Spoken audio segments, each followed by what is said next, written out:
Hey everybody, it's me, Mindy. I have about 10 minutes or less to do this video. This is my second take on this video because on the first try, my camera fell over 3 times. I could hear my husband's whole work business thing going on upstairs. My kids came in. I think the guinea pigs were squealing and the dog was all over the place. Is anybody else tired of week 152 of quarantine? So I'm going to make this short and sweet because I don't know how much time I have before everybody starts up again. Okay, real quick. I have a bundt cake. I'll talk about that more in a minute. And I'm going to show you real quick how to make frosting roses. I have already made one, as you can see. I'm going to make one more just while we are here. And the other thing, I'm trying to get this cake done because it's a surprise for my older daughter who finished her sophomore year of college yesterday at home online. So we're just having a little celebratory dinner tonight. So I want to get this done. I was going to try to do this all this morning early before anybody got up, but that just didn't happen. Other stuff going on, like being lazy on the couch. I'm hoping you can see me in this camera. I'm usually back there, and I wanted to sit here so that I could get a little closer to the camera so I could show you what I'm doing. Okay.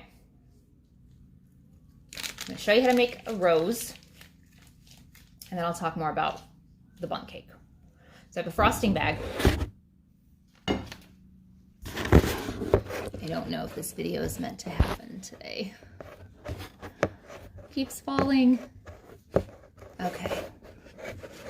So, hi. Welcome to me and my stellar video skills. Again. Okay. Buttercream roses. Let's try again. I have a rose nail. I have a rose base tip that is currently on my frosting bag. And then I have a rose petal tip.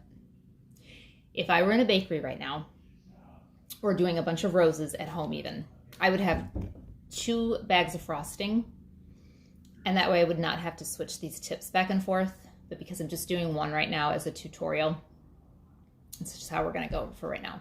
So this is tip 11, and I'm going to pipe the base of my rose, and then I'm going to go ahead and put the petals around it. I've taken a square of wax paper. I have put a little bit of the frosting on the tip of the rose nail to cement the wax paper on. Now I'm just going to put this tip straight down, kind of make a base. You start it and you gradually release the pressure until you are finished at the top of that, and then you are going to take that away. You kind of want the base to look a little bit like a Hershey Kiss. And this is where, if I had the other bag ready, I'd just take the other bag. It'd be much simpler. But again, I'm just doing one of these for right now. So I'm going to switch out for the rose petal tip. My eye is actually twitching from the... It's too much going on in the house right now. Oh, well. What is it? There's something about working under pressure or stress that... I don't even know what phrase that is. I'm feeling it a little bit today, though, whatever it is. Okay. Now, go ahead. Let's start at the top of this, and this frosting's getting runny, too. I'm not winning today at this, is what I'm here to tell you. I'm just going to pipe a circle around the top of the rose base. Now, I'm going to go in with same tip, slightly on an angle. I'm going to pipe 3 petals as I turn the rose nail. And the rose nail is nice because you can move it. All right, now I'm going to go back with 5, the base layer. And there you have it. It's a runny, kind of a runny rose. I'll set that aside for right now.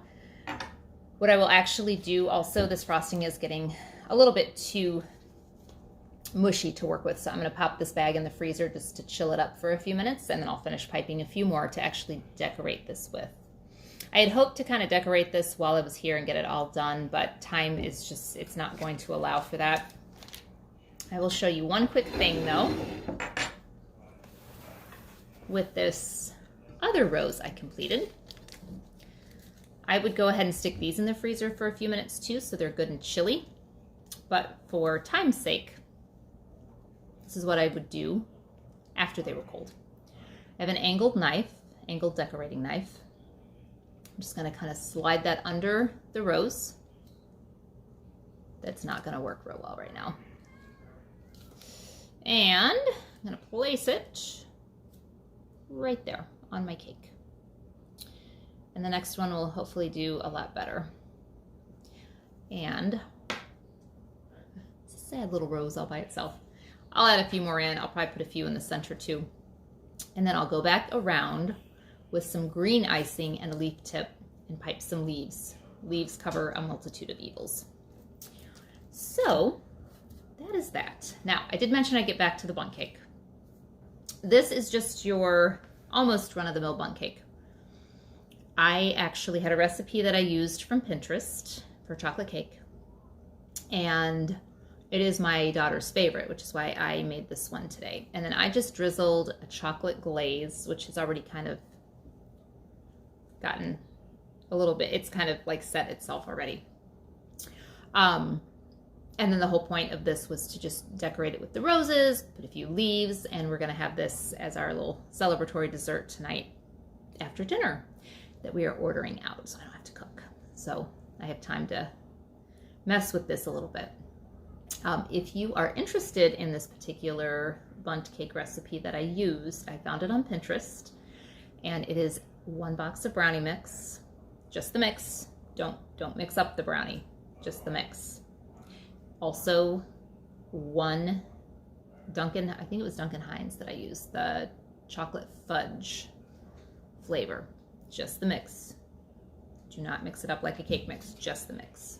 So you take 1 brownie mix, 1 chocolate cake mix or fudge, whatever your preference, 1 cup of oil, 1 1/4 cup of water, and 4 eggs. And you just put that all in your mixer. Mix it for about 2 minutes, just as you would like a normal cake. And then I used a bundt pan and I greased it with Crisco, and then I put flour in it. The flour and Crisco method is probably the best way to be sure that your cake will come out smoothly and that it won't stick with all these indentations. So I don't know if you can see, there's some little marks underneath the glaze, and that is literally just the Crisco and the flour that kind of baked to the edges of it. It doesn't affect the taste. It just shows through a little bit, which is part of the reason for the glaze. And I'll probably even go back and reglaze a little bit of this. I had all these grand plans of like finishing this whole thing while I was on the video, but it's not happening today. So anyway, I hope that helps. I hope you have some idea of how to make a frosting rose. I will plan to do a tutorial at some point with some basic decorating tips. Grass tip, the basket weave, writing, the writing tips. And then while I'm at that, I will probably readdress the rose situation. So anyway, that is what I am doing here. And then one last thing for the glaze, because I know I gave you the recipe for the cake.